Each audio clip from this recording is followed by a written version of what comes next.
अगर आपने सारी इन्फॉर्मेशन करेक्ट भरी है तो आपके 1-2 दिन के अंदर ही आपको ऑनबोर्डिंग की मेल रिसीव हो जाएगी, जिसके अंदर एक लोकेशन गिवन होगा, टाइमिंग गिवन होगा और क्या-क्या डॉक्यूमेंट्स आपको चाहिए वो सब गिवन होगा।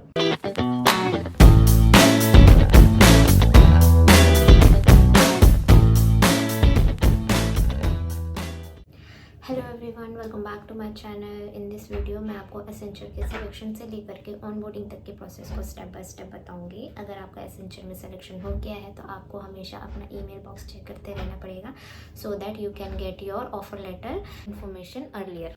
सो लेट्स गेट स्टार्टेड।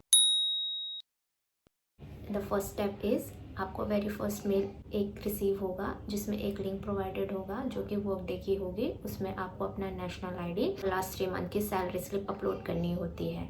ये इन्फॉर्मेशन अगर आप करेक्ट इन्फो अपडेट करेंगे तो ही आपको ऑफर लेटर जो है रिलीज़ हो पाए।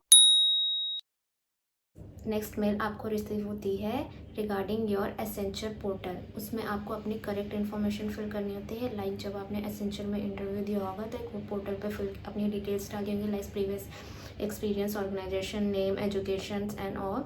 सो आपको वो पोर्टल को करेक्ट इन्फॉर्मेशन से फिल करना होगा। लाइक कुछ स्पेलिंग्स मिस हो जाती है जब हम अप्लाई करते हैं, सो इन दैट करेक्ट इन्फॉर्मेशन को फिल करिएगा। और उसी के दौरान अगर HR आपको फॉलोअप भी लेती रहेगी सो दैट आप करेक्ट इन्फॉर्मेशन अपडेट करें।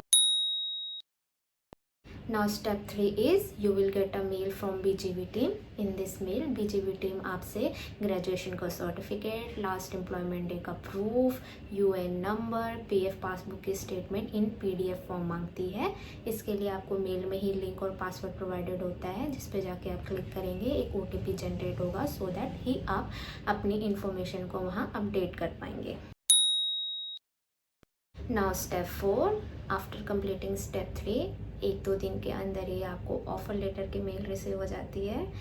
उसके लिए आपको एक लिंक प्रोवाइडेड होता है मेल के अंदर ही, आप उस पर क्लिक करेंगे, उस ऑफर लेटर को पढ़ेंगे, डिजिटली साइन करेंगे, देन आप उसको डाउनलोड करके अपने पास रख लेंगे फॉर फ्यूचर।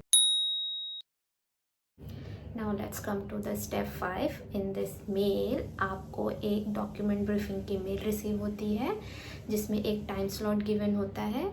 आपको वो टाइम स्लॉट पे जाके आपको कॉल लेनी होती है। It was a Teams call in which आपको एक्सप्लेन किया जाता है कि आपको ये डॉक्यूमेंट्स जो हैं आपको पोर्टल पे जाके कैसे अपलोड करने हैं।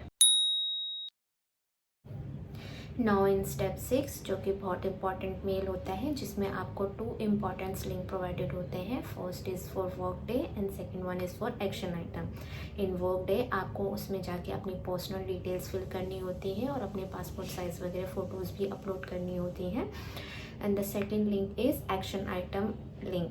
जब आप वर्क डे की लिंक की डिटेल्स को फिल कर लेंगे तो ही आप एक्शन आइटम के लिंक्स पर जाके प्रोसेस कर सकते हो। इन एक्शन आइटम लिंक्स उसमें आपको अपनी nomination form 11, form F, ESIC declaration जैसे फॉर्म को फिल करना होता है और अपडेट करना होता है। डोंट वरी, ये टफ नहीं होता क्योंकि इससे पहले जो डॉक्यूमेंट ब्रीफिंग की जो मेल आती है उसमें आपको अच्छे से एक्सप्लेन कर दिया जाता है कि कौन से डॉक्यूमेंट को कैसे फिल करना है, कौन से पॉइंट में क्या डिटेल्स चाहिए।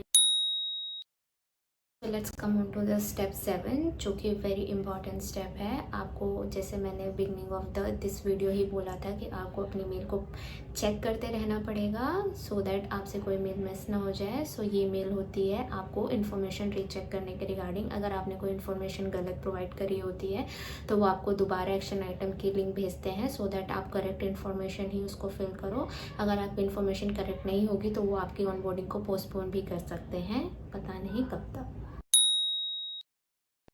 सो इन स्टेप 8 आपको एक POC की मेल रिसीव होगी जिसके अंदर आपको POC पर्सन प्रोवाइडेड होगा, जिसमें उनका नाम और ईमेल आईडी गिवन होगी। वो एक आपके POC पर्सन होंगे सिलेक्शन से लेकर के ऑनबोर्डिंग तक के प्रोसेस को। अगर आपको कुछ समझ नहीं आ रहा तो आप उनको रीच आउट करके समझ सकते हैं।